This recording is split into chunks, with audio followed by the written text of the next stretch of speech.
All right, what's up, fight fans? UFC 263 is this Saturday. It's a monster card with two huge championship fights going down in the main and co-main event. What I'm doing here today is I'm helping you if you're placing any bets. I'm going to give you my picks, my opinions on what are the best bets here for this card, and if you're playing DraftKings, maybe help you put together a lineup, or if you're just going to lay down some money hoping to win some big dough this weekend, maybe I can help you out a little bit. Let's dive right into the main card. I'm going to start with my biggest locks of the evening. I'm going to start with Israel Adesanya versus Vettori for the middleweight championship.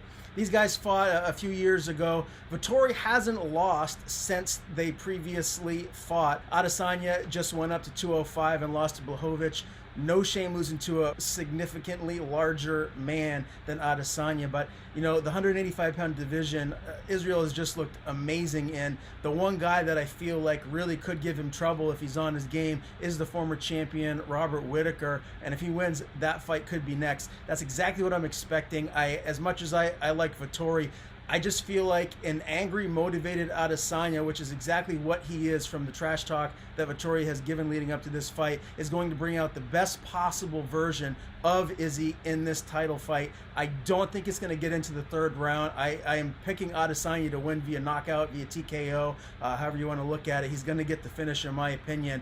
Right now, he's a significant favorite, minus 250, so you're not going to win a lot of money if you just place down a bet there. You'd have to put a lot of money down to win some back, but sliding him into a DraftKings lineup would be nice. I really feel like he's going to come out and look dominant here in this performance, setting up that rematch with former champion Whittaker.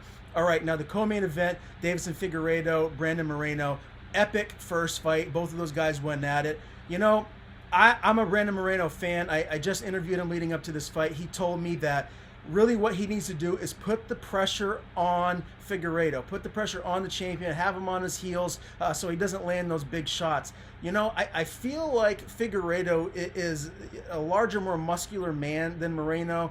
Moreno's body type's a little bit different, a little bit longer and leaner. And, you know, fighting back-to-back the first time that they did, you know, those back-to-back weight cuts for him, I feel like made a big difference. I think Moreno will have to fight a perfect fight to win this fight, and I don't think he's going to finish him. I feel like the only chance he'd have is to win a decision, and, you know, that's a tough thing to do against someone that's so dynamic as Figueiredo is. I'm rooting for Moreno. I'm just going to get that right out there in the open. I just don't expect him to win. I think Figueiredo is going to come back really just with the eye of the tiger going in for the finish, and I do expect him to finish Moreno in this fight. So those are two fights. I mean, both of these guys are heavy favorites. Figueiredo's minus 230, Adesanya minus 250. I expect both champions to retain their belt. Now, the other fight that's on this card that everyone's talking about, Nate Diaz, Leon Edwards.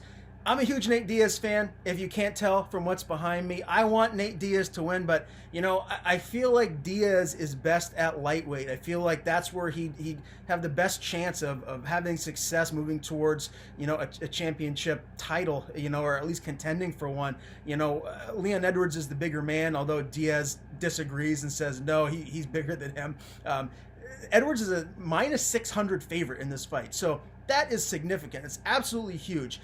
The thing that I really like about this fight for Diaz is it's a 5-round fight. This is the first time ever in UFC history that we're seeing a 5-round fight, and it's not a main event and it's not a title fight. What does Nate Diaz do best? It's his cardio. It's his toughness. If it gets into the 4th and the 5th round, he can be extremely dangerous. You know, I'm not so certain that Edwards is going to be able to finish Diaz in this fight. So we might actually get to see Diaz, you know, fighting in the 4th and the 5th round, which is what we didn't get to see with Masvidal, which is really unfortunate. You know, and if that's the case, who knows what can happen, because Diaz is unbelievably tough. His cardio is through the roof, and we haven't seen Edwards in a 5-round fight yet. We have seen Diaz in a 5-round fight, so we know that he can go to those depths. So he could get a submission. If you're looking to make some money, you know, you don't have to put down a lot. Diaz is plus 400, 500 right now, so you can win some money if you want to put some down on him. However, there's a reason why Edwards is the big favorite here. I do expect Edwards to most likely win, although I'm rooting for Diaz. But if you want to have a chance to win some money, you could bet on Stockton's Zone, and he could pull through and maybe get a late submission here in this fight. We'll see. But I do expect Edwards to win here. Now, I want to give you a couple of live dogs here that, you know, really could pull a minor upset here and get a win. I'm going to start with Damian Maia and Belal Muhammad. Maia is plus 190. Muhammad is minus 230. You know, Muhammad's style, if he can keep this on the feet, he's going to have a lot of success. There's a reason he's a favorite, and he's the bully. He's going to push forward, and, you know, what is Maia known for? It's his jiu-jitsu.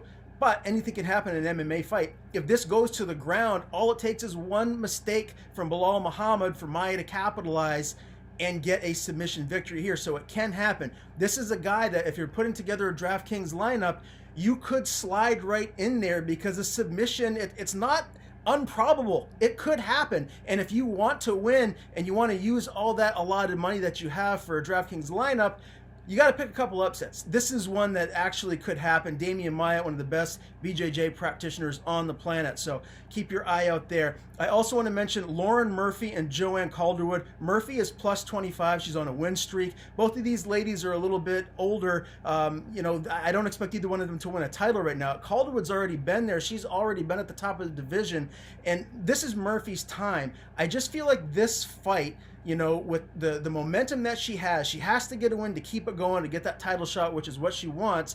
And if she doesn't win this fight, it's a huge setback for her. This fight, I feel like, is going to take place in the clinch, on the cage. That's exactly where Lauren Murphy would want this fight. I think she's the bigger, stronger athlete here, and I feel like she's going to be able to win those exchanges and win a decision here. So she's someone that you can win a little money on. I do expect her to win a 3-round hard-fought decision. Now, a couple of fights on the prelims here that are really interesting to me. Steven Peterson, Chase Hooper. Peterson is minus 115. Hooper is minus 105. I think this fight is tailor-made for Steven Peterson. I'm going to get my bias right out there. I know the guy. I like the guy. I've interviewed him for years. I've never interviewed Chase Hooper. So I am pulling for Peterson. I'll get that right out there. But if this fight takes place on the feet, Chase Hooper's in a lot of trouble. Steven Peterson is legit. He's extremely tough. You remember the last time we saw him inside the octagon, the spinning back fist over Martin Bravo, one of the highlights of the year. And I just don't feel like Hooper's going to have anything for Peterson on the feet. If this does go to the ground, which is where Chase Hooper's at his best, Ocho's good there too. Peterson is great in the scrambles. His jiu-jitsu is elite, and he trains with a bunch of killers at Fortis MMA. So this fight is Steven Peterson's to lose. Plus, he's the older guy. I think he's really going to big brother Chase Hooper in there. So I'm expecting him to win this fight. He could be someone that you could slide into a DraftKings lineup and feel pretty confident in. Another fight that is super sneaky, and this is a guy that really could shock people. Terrence McKinney stepping in on short notice to replace Frank Camacho, who got in that car accident. Thank God he's all right and it wasn't worse than that. But he gets this UFC shot, and he's facing a really tough guy in Matt Frivola. Frivola is a heavy favorite in this fight. Look, McKinney's a super athlete. He's very dynamic.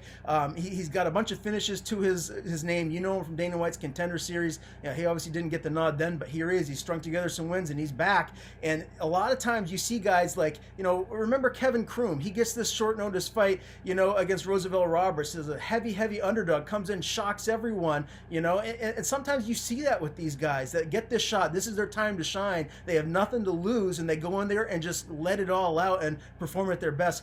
This is a situation where I feel like Terrence McKinney could shock some people, and I feel like this is stylistically even more of a difficult matchup for Frivola than Camacho would have been. So really interesting fight here to keep your eyes on. If you're looking for an underdog to bet on to maybe win some money or slide into your DraftKings lineup, this is another guy right there. So a lot of the other fights are super close.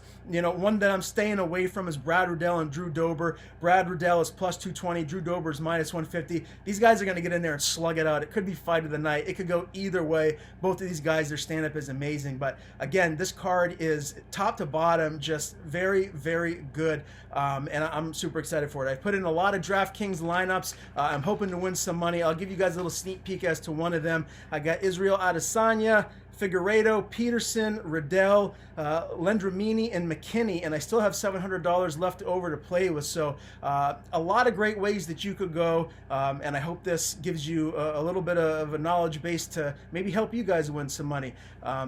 Please give me some comments here and some feedback if you liked what you saw here today. I'm hoping to keep this rolling and do this more again in the future. So thanks again, and enjoy UFC 263, everyone.